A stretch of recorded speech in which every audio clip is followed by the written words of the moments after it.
Okay, we'll call the regular Planning and Zoning Commission meeting meeting to order on Thursday, October 3rd, 2024. Begin with a roll call. Maricela, are you doing that this evening? Yes. Commissioner Woolley? Present. Commissioner Lehman? Here. Commissioner Pro will not be in attendance tonight. Vice Chair DeRosa? Present. Chairman Frost? Present. We have a quorum. Thank you very much. If you'd all please stand, Commissioner Lehman is going to lead us in the Pledge of Allegiance. I pledge allegiance to the flag of the United States of America and to the republic for which it stands, one nation under God, indivisible, with liberty and justice for all. Thank you.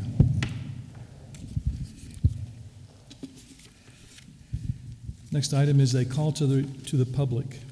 Call to the public for public comment on issues within the jurisdiction of the Planning and Zoning Commission. Individual commission members may respond to criticisms made, may ask staff to review a matter raised, or may ask that a matter be put on a future agenda. However, members of the commission shall not discuss or take action on any matter during an open call to the public unless the matters are properly noticed for discussion and legal action. And I see there are 3 attendees online. Are any of them? If anyone online would like to speak at Call the Public, please raise your hand. That's online. Okay. If you're online, please raise your hand if you'd like to speak at this point in time. Okay, I don't see any hands going up digitally. And for those of you that are in attendance, would any of you like to address the commission this evening? Okay, we'll close the call to public and go to new business. We have a presentation, recommendation, approval or disapproval or approval with conditions for a conditional use permit for an RV and boat storage facility located at 917 South Pinal Parkway. Maricela, are you leading out with this presentation? Yes, I'll start with a short presentation, then I'll pass it on to the applicant to give their full.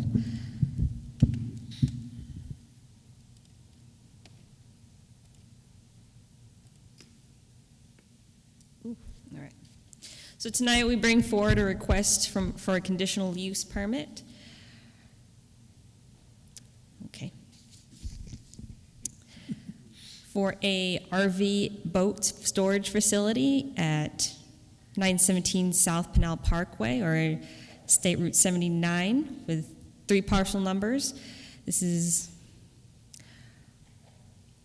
This site is planned for 452 RV spaces and 20 garage spaces, and this also includes an office.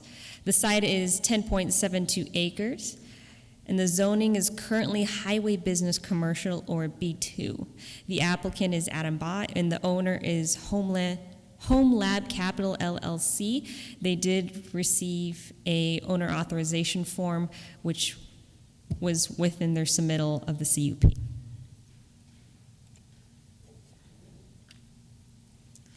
When Planning and Zoning Commission and staff consider these conditional use permits, we ask that the applicant show that the site proposed won't negatively impact the surrounding land uses, that there is access to the site, and that what other kind of impacts this site might have or this use would have to the area surrounding it. With that being said, our code itself does ask that B2, anything that has to do with storage facilities for automobiles, recreational vehicles, boats, and trailers, do receive a conditional use permit. And this was part of the amendment that had happened earlier this year to our B2 zoning code. Surrounding land uses that are nearby. So to the north, you have the corrections facility. To the east is just vacant land, but it is outside of our town of Florence jurisdiction. It's in the county. You have the light industrial zoning to the south, and that includes a utility tower and building, and also the Florence Casa Grande Canal. To the west, it's zoned B2, or Highway Business Commercial, and that includes the county vehicle fleet yard. And then, of course, on site, the land is vacant and is, as stated before, zoned for B2. The site has 2 points onto Pinal Parkway or 79, but one point is only for access, and that access is for people who are using the service and employees, and then the second is only for exiting. A traffic impact statement was submitted with this application, and it was also reviewed and accepted by ADOT, since these roadways do come off of ADOT-controlled roads. A 6-foot wall shall be built around this site as a buffer per our code, and the applicant has put forth that they have set rules and regulations that have put on other RV facilities they've created that will address nuisance behavior, loud music or repairs happening on the site, which those are prohibited in those regulations, and as well as they address storage of hazardous materials. No overnight stays are permitted, and there will be cameras on site to monitor activity and just to be general security. Public participation-wise, they're requiring to be a public hearing tonight at the Planning and Zoning Commission, and then also at the Town Council meeting, which will be in the future. A sign was posted on site with the information on the neighborhood meetings, as well as when these public hearings would take place. And then letters were sent out 300 feet from the site per our code, as well as per the state statute. The neighborhood meeting for this conditional use permit took place on September 12th, 2024 at 6 p.m. at the community center. We did not have any members of the public arrive at that meeting, but it was still open and available for the applicant to answer any questions. And a letter of notice for that neighborhood meeting was also sent out 15 days prior. We have not received any phone calls, emails, or members of the public coming in person to the office for this item itself, and the applicant has not received any comments or questions as well. Reviewing this item, staff recommends approval of this conditional use permit with the listed conditions in the packet. The proposed use does not appear to have a negative impact. It is located within a proper commercial zoning. It's not near residential homes. It has access to Pinal Parkway, SR 79. Their traffic impact has been reviewed and accepted by ADOT, so they have been in contact with them. And that commercial use also has a very low impact on traffic, as in that impact statement it shows that maybe the highest they'll get in terms of traffic is 85 vehicles a day. Planning and Zoning Commission may move to forward a recommendation to Town Council. That'll be an approval, or forward an approval with conditions, or denial. But before we do that, and before we get to the public hearing, I'll bring up the applicant so they can give their presentation as well. And Maricel, I noticed that you just said public hearing. Is this a public hearing this evening? Yes, so once they finish their presentation, you will open a public hearing.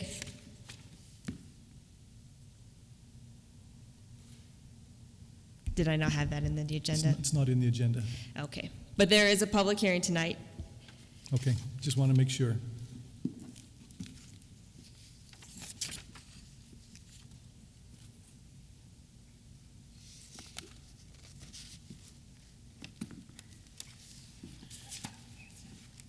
Let's do the left click to advance it.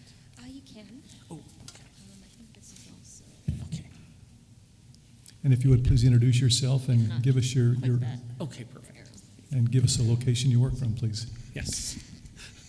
Good evening, Mr. Chair and members. For the record, Bill Allison with Umora Spa, 2525 East Arizona Biltmore Circle in Phoenix, here on behalf of Homeland, who will be the developer of this project. They're the owner of the property.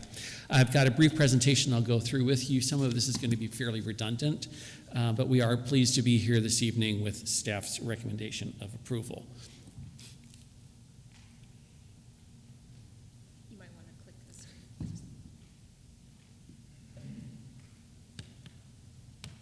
Sorry. That's no go. Okay, very good.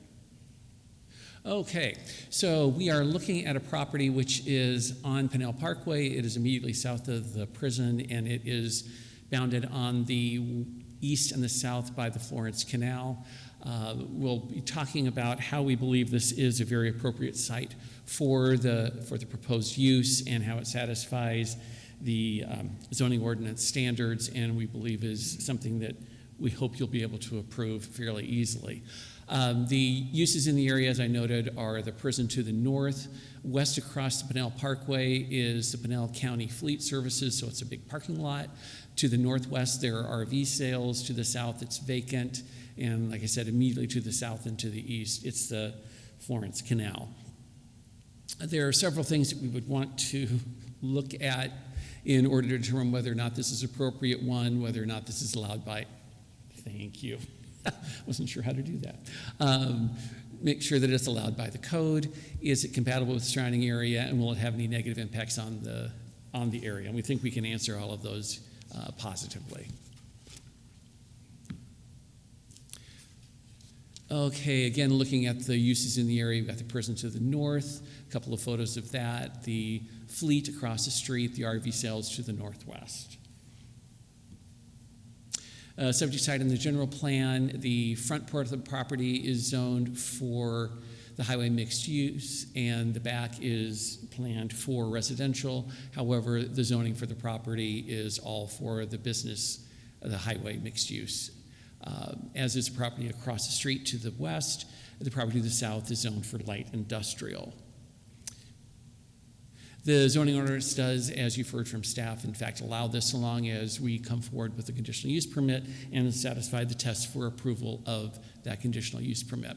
Looking a little bit at what the project is, these are the garage units that would be closest to the highway, so they will be buffering the open use behind from views. There will be a 6-foot wall around the property. The office on site is going to be in the northernmost building, with the 17 garages attached to it going to the south, and a healthy amount of landscaping along the frontage. We are looking at, as I said, 17 garage units that will be on the west end of the property. Then there are going to be 324 covered spaces. Those covered spaces are going to have canopies. The clear height on those canopies is going to be about 14.5 feet. The maximum height that the canopies could go would be 20 feet, but they should be a little bit shorter than that. And then the open units will be on the east end of the property, and those would not be screened. But again, there will be a 6-foot block wall around the entire property, and the surface is going to be a decomposed granite on which they will be traversing the site. We're looking for this to be an upscale facility that would provide this variety of ways to store your toys, whether it's an RV or a boat or something else.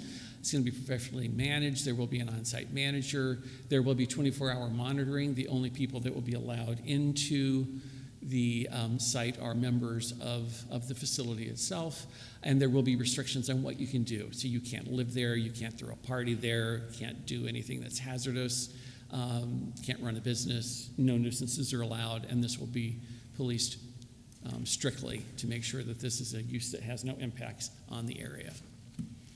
Looking at the conditional use test, first, is the site appropriate for the use and the surrounding land uses? And we believe that it is. We think this is frankly a fairly ideal location for the proposed use given the surrounding uses. The prison to the north, the open uses to the west across the highway, and then the canal and the vacant land to the south. The access to the site is only going to be from the Pinell Parkway. As staff noted, there will be 2 entrances to the 2 access ways to the site. The northern one is going to be entrance and exit. The southern will be exit only. ADOT accepted the traffic statement on their first review. They had no comments. We find that fairly unusual, but we were encouraged by that. The peak trips to this site, and I'll go through this in a slide in a second, will be about 3 cars coming in and out in the morning and 4 cars going out in and out in the evening peak hours, with a total of 85 probably happening during a day at its maximum.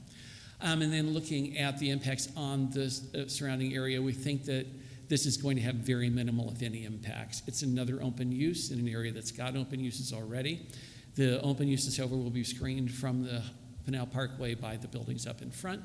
This is appropriately zoned property. There should be no odor or dust or gas or other heinous things being arising from the use. It will be appropriately screened, and it should not interfere with any of the property values in the area. Highlighting again what the traffic is likely to be. The daily traffic will probably max out around 85 trips, and that would be on a fairly heavy day.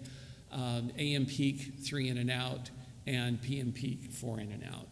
So very light trip generation. The capacity of the Pinnell Parkway in front of the property is 12,000 average trips per day, and right now it's carrying about 7,000. So these 85 trips are going to have just a tiny blip on the traffic on that road. So we believe that this really is a perfect use for this site because it is well removed from any residential. It has very quiet neighbors next to it, and it will be a quiet neighbor. This has been a long time vacant parcel, and this will bring it into productive use. It's a low intensity use. It's going to be screened. There will be security, again, with cameras 24 hours a day. This is consistent with both your general plan and with your zoning, and we believe that it satisfies all of the standards in your zoning ordinance for approval of a conditional use permit. So with that, I would be certainly happy to answer any questions. With me this evening are Stephanie Watney from my firm, who is one of our planners, and Dr. Sarah Simpson, who did the traffic statement. So if you have in-depth questions about traffic, Sarah's your person. So with that, I'd be glad to answer any questions. All right, thank you for the presentation. Commission members? What's the proper protocol in this since we do this so infrequently? Is it public hearing first and then commission talks, ask questions, or? You can ask questions first, and then we can do the public hearing, and then we can answer any questions if there are any for the public hearing, and then we can move on to the vote. Okay. Commissioner Woolley. Yeah, I have a few here.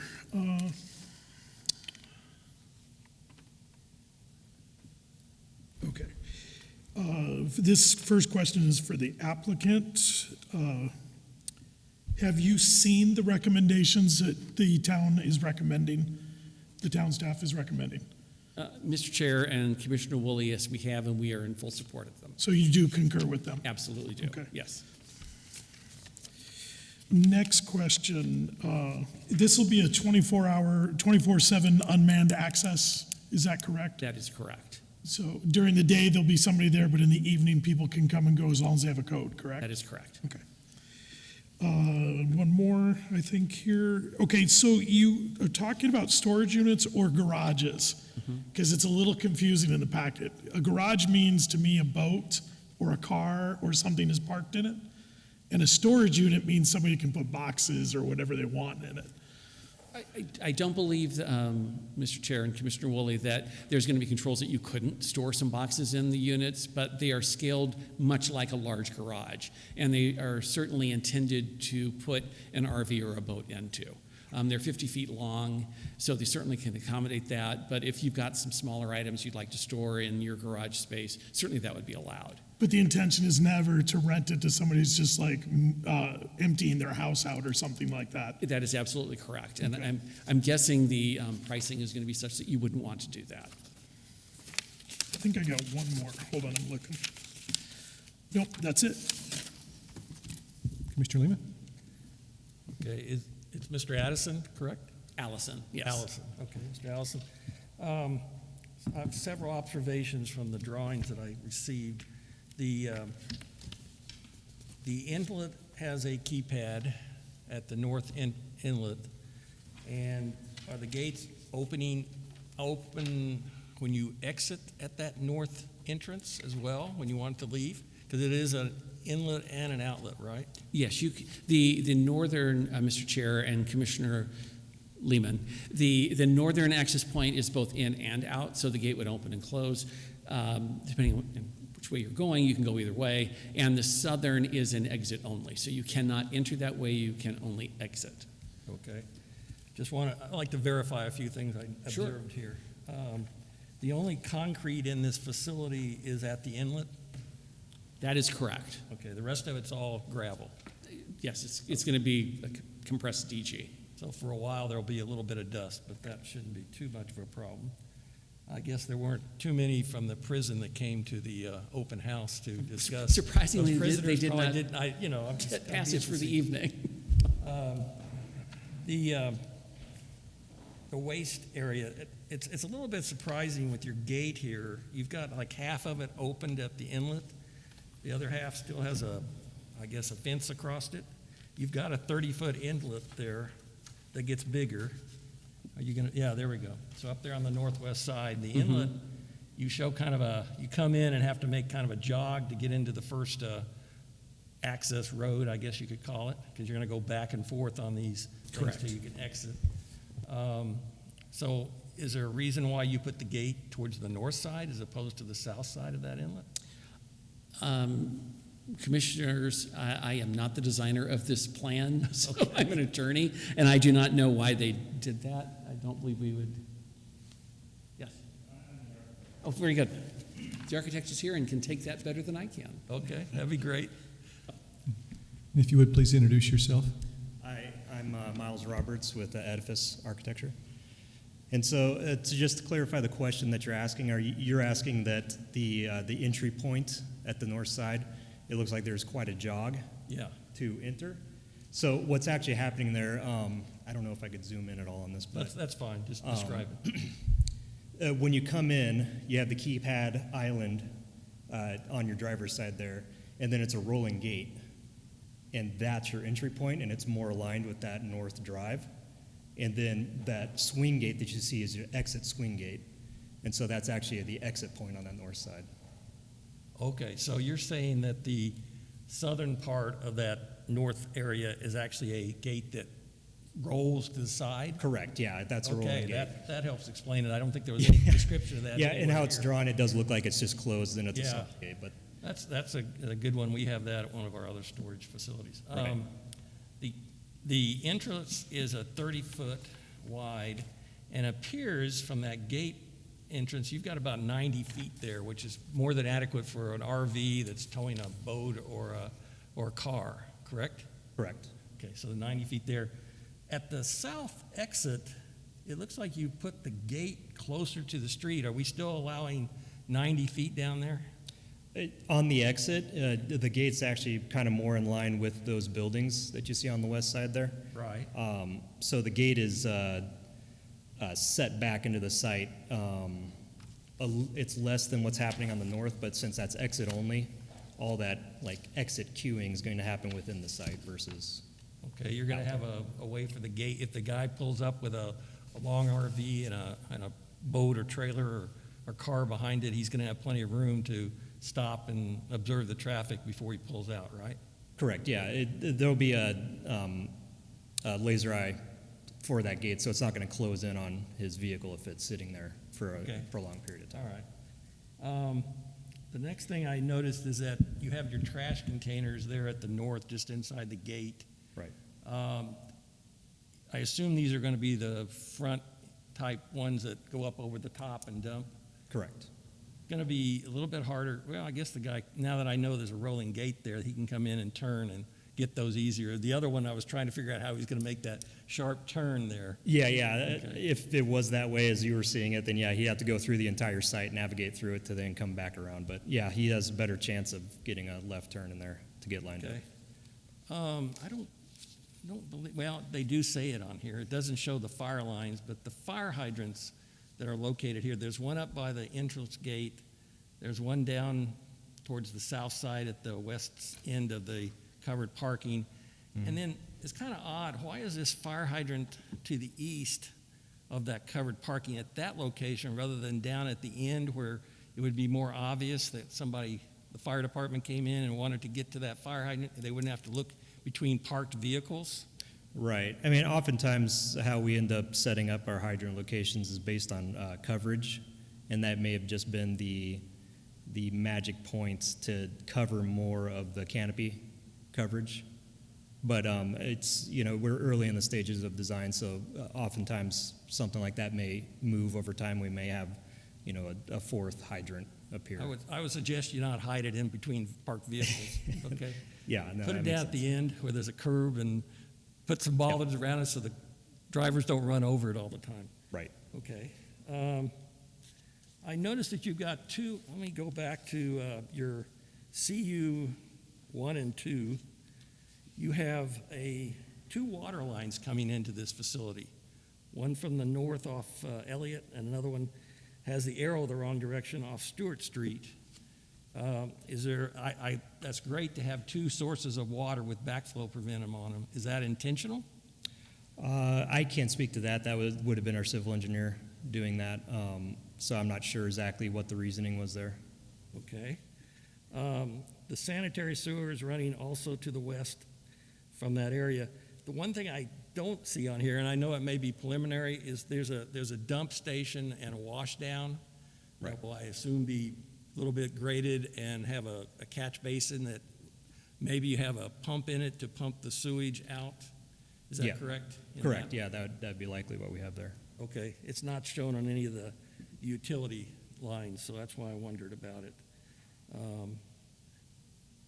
Then the last thing that I had to comment on, I hope it's the last, is that I noticed at the north side, you're going to put the concrete block wall up against the wire fence of the prison. Could you possibly move it down 3 feet south so that you can actually get between the block wall and the fence so you can maintain that area, like run a mower through there about once a year and get all the stuff that's trying to grow? Right. Otherwise, the fence is going to start accumulating trees and things of that sort that are growing, and it won't be necessarily on the prison side of the thing. Right. Yeah, I mean, it looks like we do have a 10-foot buffer minimum there along that north side, so, I mean, that could shift down and allow Yeah, some- the security wall is shown against your property line. Right. And that's where their fence is. So, I mean, you have some land there that could be moved over at least 3 feet to give access along the north side to be maintained for appearances in the future. Yeah, Okay. that's a great point. Let's see.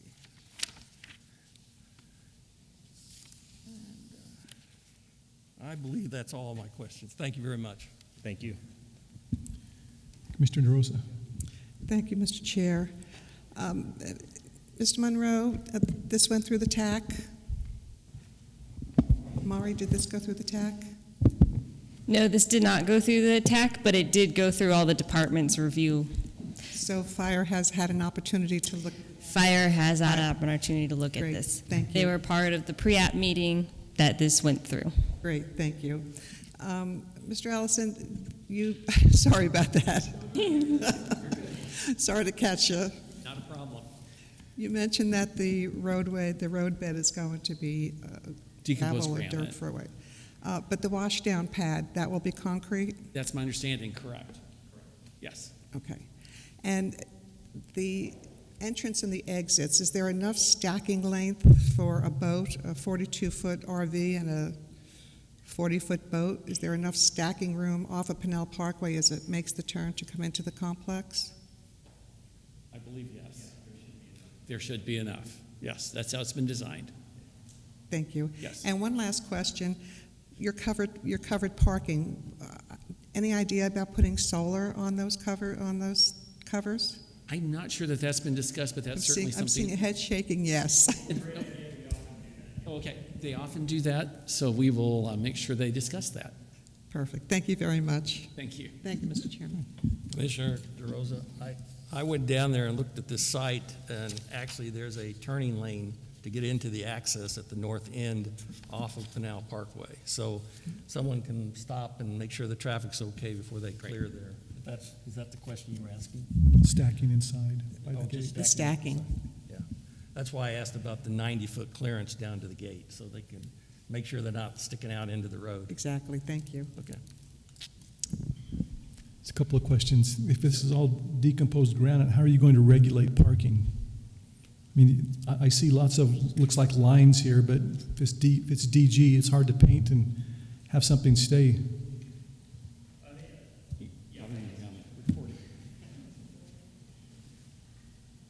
It could be, with decomposed granite, you could stake down little line markers in there, Okay. and that'll probably be how it would be addressed. Okay. And then earlier, and this will go back to Mr. Allison, you said that you will not allow businesses to operate from a unit. Are the parking stalls considered units? For that purpose, yes, they would be, Mr. Okay. Chair. Just wanted to make sure.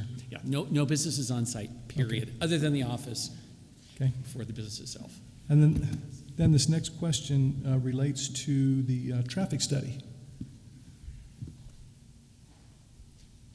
Dr. Simpson is approaching. Yeah. And again, if you'd please introduce yourself. Sure. Sarah Simpson with United Civil Group, 2803 North 7th Avenue, Phoenix, Arizona. Thank you very much. So my question relates to how the 85 movements in and out per day was achieved. When I look at your table on page 5 of your traffic statement study, it says mini warehouse, 100 units, size 4.72. So I'm wondering where those numbers come from, because they don't match anything else in the. So we use a trip generation manual to estimate trips. The trip generation manual assumes that there are 100 units in its calculation, so it's 472 units are what we are assuming. When we put the 472 units into the trip generation manual, then 85 daily trips are generated. So should that size be 472, not 4.72? Well, the size is 4.72 because if you look at the column immediately to the left, it's 100 units. So it's 100 times 4.72. That gives you 472 units. Okay. So a unit, I'm thinking units as in the spaces that are here and the garage units and all that, which come up with a different number. I must be thinking units in the wrong way. 100 spaces. We're thinking of units or spaces because we're assuming that an RV storage space would be similar to a mini storage. The trip generation manual doesn't have a specific category for an RV storage. Okay. Okay, I'm corrected and I understand now. Thank you very much. I appreciate that. You're welcome. Anything else, commission members? Mr. Chair, I have one more question. Okay, please. So you talk about doing the road bed in DG. Have you considered doing the road bed in road base rather than in DG? DG tends to disintegrate even if you use a stabilizer. Mm-hmm. During monsoons, it'll wash away, whereas your road base is usually economical, and as it's driven over, it becomes almost as good as asphalt. Right. Yeah, and that is still a possibility here. It's DG was a choice that was made just as a preference, but yeah, road base is also another option that we could be. Is there a significant difference in cost? Oh, I don't do the cost, so but it's oftentimes it's likely DG is a lower cost than road base, so that may have been a consideration with the size of the site as to why we pushed more that direction. And we could be selective about it as well and do, the drive aisles as road base and then DG for the stalls and kind of do a mix, because that's going to get more traffic than the stalls just having vehicles parked on them. Well, I hope you'd give that some consideration, especially with wear and tear, Yep. number of trips. You've got heavy vehicles coming in and out. DG is not going to be sustainable, whereas your road base can be recycled materials. It doesn't need to be virgin materials. Yeah. Usually inexpensive. If you go through, some of the contractors that work with ADOT might be able to help you with procuring the road bed that you might need. No, that's great. Yeah, we'll take a look at that. Thanks. All right, thank you. So while you're up there, let me ask you one other question. In the site plan that we have up right now, up where the upper gate is, there's an area that is grade. I made the assumption that is concrete. Yes, so so it's like the lightest gray is more of our just landscaped areas, and then you have that next gray level, which is most of that east parking stalls and the drive aisles throughout, and that's that DG. And then the next gray level that you see, those are the canopies. And then we have that similar to that gray. At the entries, we do have the concrete. Okay, so that's where the turns are taking place, coming through the gates to get everything lined up and going in and out. Right, yeah, and then Okay. the public side parking is concrete as well. Okay. So I guess my concern would kind of relate to Commissioner DeRosa's concern during inclement weather, we'd have to be careful of a track out situation that we, so, and I, somewhere, I can't put my finger on it, somewhere I remember it saying that you were using, when you use 1/2 inch graded DG, not 1/2 minus, but 1/2. Is that correct? I'll have to take a look at that. I don't recall what was being called out. That would definitely hold up a lot better than the 1/2 minus anyway. So. Right. Okay. Yeah. It's a little more robust. Okay. There are even rock binders now that if you lay down gravel, you can buy rock binders, and it's permeable and it lasts forever. As long as True. you keep a little bit of moisture in it. It's lime-based, yeah. Yeah. Okay, with that, we will open this for a public hearing. So if anyone in the audience would like to speak to us, and if there are any attendees that are joining us digitally, if you'd please raise your hand if you'd like to make a comment. So the public hearing is open. Anybody in attendance here tonight, would you like to make a comment on this? Seeing none, we'll turn to those who are joining us digitally. Would any of you like to make comment? Okay, seeing none, we will close the public hearing and bring this back to the commissioners. So commissioners, we can entertain a motion, and be sure if in your motion, if you are motioning for approval, that you include the conditions that staff has put in here as well as part of your motion. With that, I will make a motion. I don't do this very often. We'll do this. Go right ahead. I will make a motion that we recommend approval to the town council for agenda item 5A, which is conditional use permit to install an RV boat storage facility at 917 South Pinal Parkway, and this motion includes the recommended conditions put forth by staff. So, Mr. Chairman, I'll second that, but may I ask for a friendly amendment to that motion? I would entertain that. And that would be adding the condition that those garage units cannot be used for anything other than a vehicle storage. Yes, there'll be some boxes, but not household items, not furniture, not. And just I'm curious to know why. It sounds like it's going to be cost prohibitive for the normal, from what he says. So why would we want to even prohibit it? Is it part of his CC&Rs or his stock documents when people take the spaces? Well, is that supposed to be? Is that? No. Why don't you come back up, Paul? So we can get one more out of discussion. Do you know in the lease agreements for these, will you prohibit? I mean, if somebody wanted to rent one of those 50-foot units and said, you know what, I've got a business to shut down, I'm going to shove all of my stuff in here for a couple of months while I find another location, would you prohibit that? I don't believe that there's anything, Mr. Chair, in the rules that would prohibit it, but that's something we certainly could look at doing if it's stipulated. I offer it as a friendly amendment. If you choose not to, that's fine. I'll second your motion anyway. I'd like to also add that the recommendations that you've heard tonight be considered as part of the motion.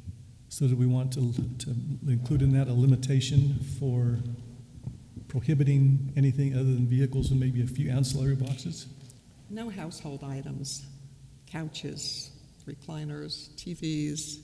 I mean, you're going to have some boxes because people with RVs are going to have stuff that they're going to be packaging up from their RVs anyway. So there'll always be some boxes, but I'm talking about bulk items. I'm talking, like I said, furniture, beds. The thing with the conditional use permit is I don't know if the town could enforce that when it comes to if you tell them that they need to include that. I'm not sure how the town would enforce them to include that in their lease, and they're already looking at doing so in their lease agreement. I'm sure we would have no control over that whatsoever. It would be something that they would have to take care of, and like I said, Okay, so more of a request than a condition. Yeah, if you don't put it in the document, it goes nowhere. But whatever the council decides, whatever the commission decides on is fine. Okay. Well, and something we can also do is make sure that the minutes from this meeting go to council. And they also go to the applicant after this, so they can have those, what everyone's discussed tonight. And maybe add it to their documents, their lease, that no furniture or household items, large household items. Like I said, there's always going to be some household items, pots, pans. I'm hesitant to put a binders on a business owner for something that's going to be behind a locked Mr. Chairman, garage that's door. fine. I'll still second So- your motion. And I totally agree with hazardous materials and things like that, but other stuff, if they're willing to pay the price. Yeah, I mean, if they have a business that they need to store some stuff for a short time, that's your example, and, Yeah. you know, I don't know if code enforcement would enforce that. No, you can't. They're not gonna be in there inspecting anyway, so. Okay, we have a motion and a second. Mr. Chairman, could you, just for the public's knowledge and the staff's knowledge, could you restate the motion so that we can understand exactly what we're doing or Very voting good. on? Okay, I made a motion for approval of a conditional use permit to install an RV/boat storage facility at 917 South Pinal Parkway with staff conditions as shown here in the packet. And I second that motion. Okay, I made the motion and Commissioner DeRosa seconded. All in favor, please say aye. Aye. Aye. I think we had 4 ayes up here. Thank you. Thank you, applicants. We appreciate you turning up and bringing your full force down here so all of our questions were answered. Thank you very much. Okay, with that, director's report, current projects, radius of notification update, and anything like that. AJ, are you doing that? Yes, sir. The first item I'd like to present tonight, well, let me start by saying good evening. Current projects, we talked about a few of them last week during our special meeting. Some of those projects I reported on last week continue to move forward. Mari and I had a meeting earlier today with Pulte to review their proposed project of Merrill Ranch east of Felix. I believe I reported last week that would likely be before the commission in November. That question was asked of them earlier today, and that is their schedule, that a submittal will be made to the town for review in early November. We also had a technical advisory committee meeting on Wednesday to review the Copper Crossing design review in that project. It was very productive, and they will be, there was a few things that Public Works was needed to answer, and we will be responding to the petitioner with the direction that came out of the Technical Advisory Committee. So those are two projects that I had a small update on from last week's meeting. In terms of the second item with the radius of notification, we are in review with legal counsel on the recommendations of the department and the conversation that we had previously on what those changes would be.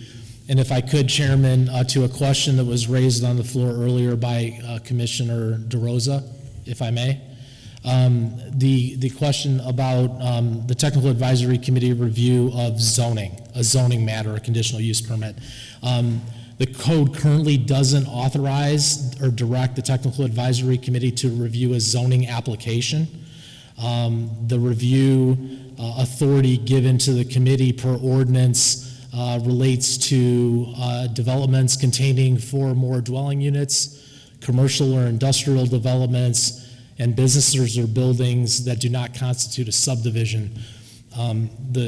Later in the code also allows the Technical Advisory Committee or a site review committee to review subdivisions as well. So the Technical Advisory Committee would be reviewing the site plan when we get to design review, which seemed to be a lot of the conversation that we had tonight. Fire, engineering, everybody will be taking in the balance of the Technical Advisory Committee will be reviewing that site plan when we get to the design review stage of that project. But to move along with Mari's comment earlier about other departments looking at it, in the case of a zoning application like this, that is a situation where we do invite the different departments that would need to take a look at that to review. So in the case of that application coming in, the Community Development Department, we invite in the fire marshal, we invite in the engineering tech from the engineering department, and if there's other departments that need to look at that, we'll invite them into that pre-application meeting for review. So I wanted to answer that question in a little more detail, so thank you for giving me a moment to look it up on the code. But right now, and it may be something we want to consider going forward, but the Technical Advisory Committee does not have the authority in the code to review those zoning matters. However, we may decide as we look at the review of Chapter 150 that we may want to have the Technical Advisory Committee take a look at those sort of petitions, and if that is the pleasure of the commission, that would be an amendment to Chapter 150, and we would then make that recommendation onto the town council so that the Technical Advisory Committee would have that authority. Mr. Monroe, I think that there are certain applications where it'd be in the best interest of the town to have certain departments look at some of these applications. Commissioner Lehman brought up the proximity of the wall to the prison. Public safety, the police department would be able to weigh in on that if there's enough room, if there's something else that should be done. The same thing with security cameras. I see possibly the fire department weighing in on where the fire hydrants need to be. I mean, those are things that are pretty special to those departments and not necessarily within a planning bailiwick, so to speak. So if those kind of departments could look at some of that stuff, even engineering with the roadbed, the drainage. Right. With DG, you're just going to have sand running off. I've had DG. I can tell you, you're just going to have sand everywhere. So I think that it's important to recognize the step of the process that we're at. That site plan is a concept that's presented to discuss whether or not the conditional use permit is the appropriate use, or is it something that the community wants to move forward with. A full set of engineering drawings and these discussions and that review will happen at design review. That is the authority given to the Technical Advisory Committee. This is a zoning matter. The first thing is, does the Plan Commission agree? The fact that you pointed out a few things to consider, absolutely, those would be taken, considered as we get into site plan review. And why at pre-application, if we're able to identify other departments may want to have a role to play, because there were some questions raised about the sanitary sewer, the water connections and things like that. Again, those were the things that were recognized by staff, the planning staff, to invite those other departments in. And what you've seen in the conceptual drawing for that site is and has been informed by the Public Works Department. And that is the perfect site for this type of usage. So thank you. Yeah, you're welcome. Can I ask a question, Chairman? AJ, you mentioned Pulte and east of Felix. Has the zoning already been approved west of Felix on all the different neighborhoods that they're building? The zoning, so that's part of the PUD Ranch. So yes, there is a PUD. The document that is serving as the jumping off point is the 2008 amendment to that PUD. So yes, the Merrill Ranch, the PUD zoning is there. As I reported last week, Pulte presented a preliminary plat to the Technical Advisory Committee. The meeting that Mari and I had with them earlier was they left that meeting with some questions, and they required some further clarification from us, and that was the purpose of this morning's call with the developer. Okay, not having the history of back, on the west side of Felix, since I lived there, one of the things I'm going to be talking to the chairman of the board of Pulte for the development is where are they going to locate the maintenance facilities, which they're using on the east side of Felix now, which appear to be not very, entertaining from a viewpoint. But those are the kind of things I'll bring up to them because I do have access to Lauren. So I'll follow up on that. But those are the kind of things that I'm not familiar with what the history has been, and if they planned on anything west of Felix. So. And we don't want to get too deep into this tonight because it hasn't been properly notified. So, Understood. Thank you. Okay, with that, call to the commission, current events. Commission members? We have Fright Night coming up, and we have community cleanup coming up, so hopefully people will come out and be a part of both of those. Thank you. Yep. You got anything? Okay, I do. There's picking and licking at the Country Thunder on Saturday. And I understood through a little birdie that next year will be the 150th year of the formation of Pinal County, and we're going to be celebrating it in Florence. So that'll be exciting. And then on the 12th, Fire and Med Department is having an open house at the North Fire Station from 1 to 4. So I will probably try to be there. And you mentioned Make a Difference date on the 15th. So those are the things that are upcoming. The 19th, right? Is it the 19th? Saturday the 19th, Okay. I think so. Yep. And that the turnout for that just keeps growing and growing, so encourage everyone to participate in that. Third Friday starts up again this month as well. I believe And- so. And one other thing I wanted to mention is we had the opportunity to have a meeting with AJ, Bruce, and Chris, and do some real quick brainstorming about transportation, CIP, and about PUDs. And with the culmination of that being to encourage a meeting the first part of November with council and planning and zoning staff together to hear presentations and be able to have a dialogue on those topics. So more to come on that. So we're heading in a good direction. So, and we appreciate staff helping us make that happen. Thank you very much. With that, favorite motion, right? Move to adjourn. Second. Thank Okay. you. I have a motion from Vice Chair DeRosa and a second by Commissioner Lehman for adjournment. All in favor, please say aye. Aye. Aye. Unanimous. Thank you, everybody.